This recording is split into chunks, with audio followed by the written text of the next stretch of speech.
Yon, for today's video nga pala guys ay gagala tayo sa bayan ng Palayan City, Nueva Ecija. Opening nga pala ng night market Palayan City guys, kaya nandito kami ngayon mga vlogger ng Nueva Ecija para silipin at libutin ang kagandahan ng Palayan City. Syempre nga pala guys, kaya nga pala kami pumunta rito ay gusto namin kumain ng kung ano-anong pwedeng kainin dito na masasarap. Alright? Sa paglalakad nga namin guys, nakita namin tong si YM at si AU lumalapang na dito guys. Sobrang tao talaga ng dalawa na to, no? Nung inilis ko nga pala yung camera guys, dito may mga nagtitinda rin guys ng alak, mukhang mabisa nga ito, no? Dito nga pala sa harap guys, may tinda ring mais, oh. Ayan, oh. Maya-maya pa namataan natin si Renren, may pa-pre-taste mangga with alamang. Grabe, napagkasarap niyan guys. Siyempre, titikman natin yan. Woo! Napakabisa. Ito naman si Maring Abdo at si Sian Vlog naman ang titikim. Grabe, takaw na takaw ang mga batang to. Siyempre, nag-aanapan nga pala kami ng kumpare ko. Ito na si Paring Cool. Nagkita na rin kami sa wakas.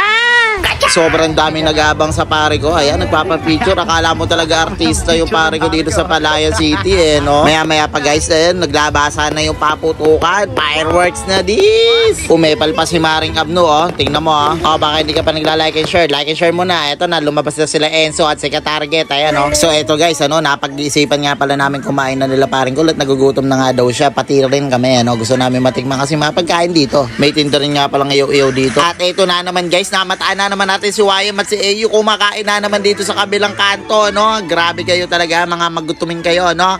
Ay, ito pala yung sisig sauce. Ayan, yan. Pinatikim sa atin ni pare, sobrang solid niya, no?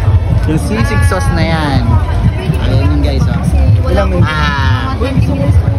At eto guys, naglalakad-lakad pa rin kami guys. Naghahanap kami ng pwedeng food trip, ano. Mahirap talagang kumain pag marami kang nakikitang pwedeng bilhin. Parang night market Baguio nga pala dito guys, ano. Kung yung klima na lang ang kulang. Eto guys, naakit nga pala kami nitong sisig na to, no. Mukhang masarap to, no. Kaya eto yung nabili namin ni Paring Cool. Umorder na kami agad dyan. Kacha! Siyempre may iba't iba kayong pagpipilian ng ulam dyan guys. 100, dalawang ulam na yan. May kanin pa, no. Bumili na nga rin pala tayo ng lemonade dito sa tapat ng binilan natin ng pagkain, ano, nakapagkabisa din yan guys. Hinahanap ko nga pala si Sian at ang aking darling, ano, ang tagal nilang pumila dito sa shawarma na to, sobrang dami bumibili. At eto, nasulyapan ko ng aking darling, you turn me inside out. Ayun, lupit ng background music, eh, no? Eto guys, nakita na nga pala natin ng grupo ni Kuis Gab. Eto na, ang nagwagwapuhang tawa na si Aura, nandyan din, no? Kitang-kita nyo naman guys. So guys, eto, papasok nga pala kami sa loob ng park, ano, para kumain, ano. Hanap kami ng pwestuhan namin dito guys, kasi mukhang malamig dito, eh. Grabe talaga yung mayor dito, sobrang ganda ng Palayan City guys. Shoutout nga pala kay Mambian Cueva sa sobrang galing na mayor dito sa Palayan City. So yun guys, eto, no, pauwi na nga rin pala kami, no. Naaksaya ko na naman yung 3 minutong mahigit ng buhay nyo. Sana nag-enjoy kayo sa aking video. Oh, baka hindi ka pa rin nagla-like and share tapos na yung video. Ano ka ba? Napakatagal mo mag-like and share, ano? So hanggang dito na nga lang pala guys, ano, pinuputol ko na nga pala itong video, ano. Paalam!